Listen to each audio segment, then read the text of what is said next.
ভাই বোনদের আপনারা জানেন আমাদের যুগপৎ আন্দোলনের যারা আমরা একসাথে আন্দোলন করেছি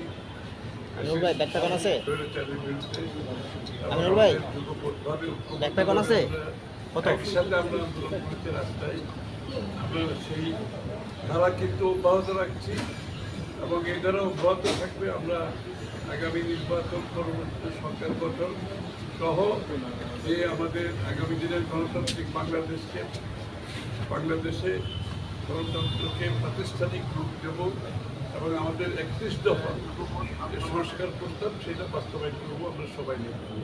জনাব তারেক রহমান সাহেব আগেও ঘোষণা দিয়েছেন একটা জাতীয় সরকারের মাধ্যমে সেটা বাস্তবায়ন করা হবে।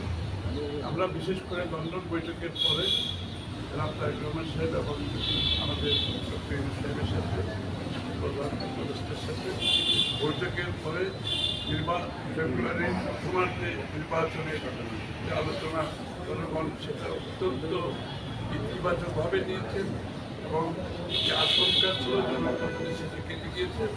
সমস্ত জাতি এখন নির্বাচনী টানেলে প্রবেশ করছে।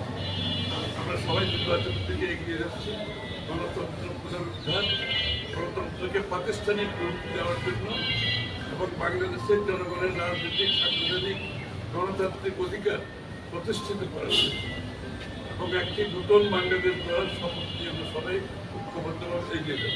সবাইকে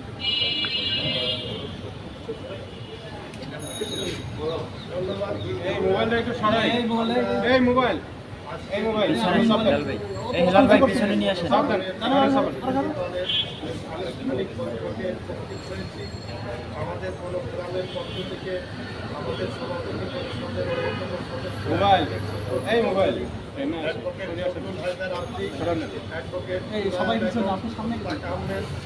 অ্যাডভোকেট সেলিম আকবর এবং আমাদের যুগ্ম সম্পাদক রওশনী আদনানি এবং হামিদ এবং আমাদের প্রচার সম্পাদক মোহাম্মদুল্লাহ মধু সহ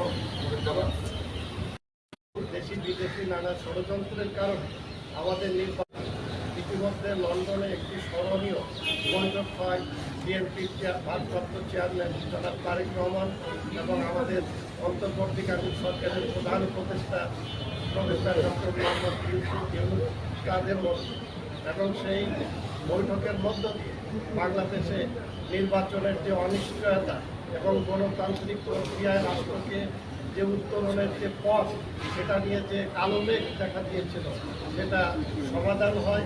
দেশের জনগণ এবং ক্রিয়াশীল সকল রাজনৈতিক দলের মধ্যে একটি স্বস্তি ফিরে আসে। তারই ধারাবাহিকতায় আজকে আমাদের বৈঠক হয়েছে। আমরা বিএনপিকে এবং বিএনপির ভারপ্রাপ্ত চেয়ারম্যান জনাব তারেক রহমান এবং অন্যান্য সকল নেতৃবৃন্দের প্রতি আমরা কৃতজ্ঞতা জানিয়েছি যে এই ধরনের একটি উত্তরণের পথ দেওয়ার জন্য। আরেকটা বিষয় আপনারা জানেন যে বর্তমানে যে একটি সংস্কার প্রক্রিয়া চলছে সেখানে আমরা গণফোরাম সহ বিএনপি সহ ক্রিয়াশীল সকল রাজনৈতিক দলগুলো সেখানে ভূমিকা রাখছে। আমরা সেখানে একত্রিত হওয়া কীভাবে বাস্তবায়ন করা যায় সংস্কার সেটা আমরা ইতিমধ্যেই জাতির কাছে অঙ্গীকার করেছি। এরপরেও বিভিন্ন বিষয়ে সেখানে আলোচনা আসছে। আমরা আমরা দলীয়ভাবে সেখানে দিচ্ছি। আমরা ঐক্যমত্য কমিশনকে জানিয়েছি যেসব বিষয়ে রাজনৈতিক দলগুলো ঐক্যমত্য হচ্ছে সেগুলো অতি বিলম্বে আগামী সংসদে পাস করার জন্য একটি জাতীয় প্রস্তাব হিসাবে রাখা এবং সেই ব্যাপারে যাতে কোনো রকম কালক্ষেপণ করা না হয়। গতকালকেও ঐক্যমত্য কমিশনের সেখানে আমি ছিলাম। আপনারা জানেন এর পর্যন্ত যত আলোচনা হয়েছে সংবিধানের 70 অনুচ্ছেদ ব্যতীত আর কোনো বিষয়ে আমরা কিন্তু একমত হতে পারি জাতির প্রত্যাশা পূরণ করা সম্ভব হয়। কিন্তু যেগুলো নিয়ে যত আলোচনায় হচ্ছে এই যে সমমনা রাজনৈতিক দল সব ঘোষণা করেছে তার মধ্যেই কিন্তু সকল যে অঙ্গীকার সেখানে রয়েছে। আমি আশা করি যে এই সরকার যে ঘোষণা দিয়েছে সেই ঘোষণা অনুযায়ী গণতন্ত্র পুনঃপ্রতিষ্ঠার জন্য বিশেষ করে একটি অবাধ সুষ্ঠু নির্বাচনের দিকে রাষ্ট্র ধাবিত হবে এবং সরকার সেদিকে যাচ্ছে। এটাই ছিল আজকের এই সবার মূল বিষয়। ধন্যবাদ আপনাদের। সেটা হচ্ছে আপনারা দরকার প্রধানত কিছু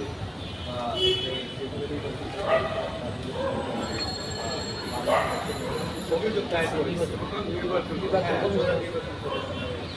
সেই ওপরে তাদের বিরুদ্ধে যে অভিযোগ সরকারি ব্যবস্থা আনছে মব সেটা কীভাবে দেখতে মবক্রেসির বিরুদ্ধে হচ্ছে বিএনপির কঠিন অবস্থা। আপনার দেখে তো আমরা মবক্রেসির বিরুদ্ধে বিএনপির শক্ত অবস্থা নিয়েছে।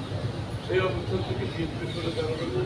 বিএনপি বাংলাদেশের সহনশীল পরস্পরের সম্মান বোধের রাজনীতি অঙ্গীকার করবে। এখান থেকে সরার কোনো সুযোগ নাই। এই সমস্ত মবক্রেসিদের যারা জড়িত তাদের ব্যক্তিগত বিএনপির কোনো তার নিজের গতি বেছে নেবে। এখানে তো এই বিচার তো কারোর জন্য বিচার থাকবে, কারোর জন্য বিচার থাকবে না, সেটা তো আমার মনে হয় না।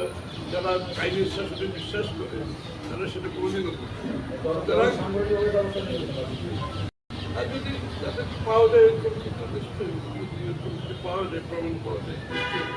নির্বাচনের কারণে কথা বলছিলাম, নির্বাচনের কারণে আশ্বাসের পর সেখানে তারিখ কবে নাগাদ ঘোষণা হতে পারে, তফসিল ঘোষণার বিষয়ে যখন থাকে তখন আসলে এই প্রক্রিয়াটাতে এখন নির্বাচিত সংশ্লিষ্ট করার জায়গাটা ঠিক আছে। এটা তো নির্বাচন আপনি দেখবেন যতবারে নির্বাচন বিলুপ্ত হয়, নির্বাচনের ডেট, নির্বাচনের মনোনয়ন দাখিলের তারিখ, বাছাই করার তারিখ, নির্বাচনের দিন সবগুলো একটা শিডিউল দেওয়া হয়। সুতরাং সেটা নির্বাচনের এত আগে কোন সময় দেওয়া হয়, একটা নির্বাচনের কাছাকাছি সময় দেওয়া হয়। সব নির্বাচনে কিন্তু একই অবস্থা। সুতরাং আমাদের কিন্তু অতটুকু অপেক্ষা করতে হবে এবং নিশ্চিতভাবে ফেব্রুয়ারির প্রথমার্ধে নির্বাচনের দিকে আমরা সবাই এগিয়ে যাচ্ছি, জাতি এগিয়ে যাচ্ছে ঐক্যবদ্ধভাবে। এটা হচ্ছে গুরুত্বপূর্ণ। তবে আপনার কি লিয়াজি কমিটির এই বৈঠকগুলো যে জুলাই সনদ বা সরকারি সনদ যে এটা তো আমাদের কমিটি করা আছে, ওগুলো জন্য তো আমাদের কমিটিগুলো করা আছে, তারা ডিল করছে এবং অন্যান্য দলও তাই করছে।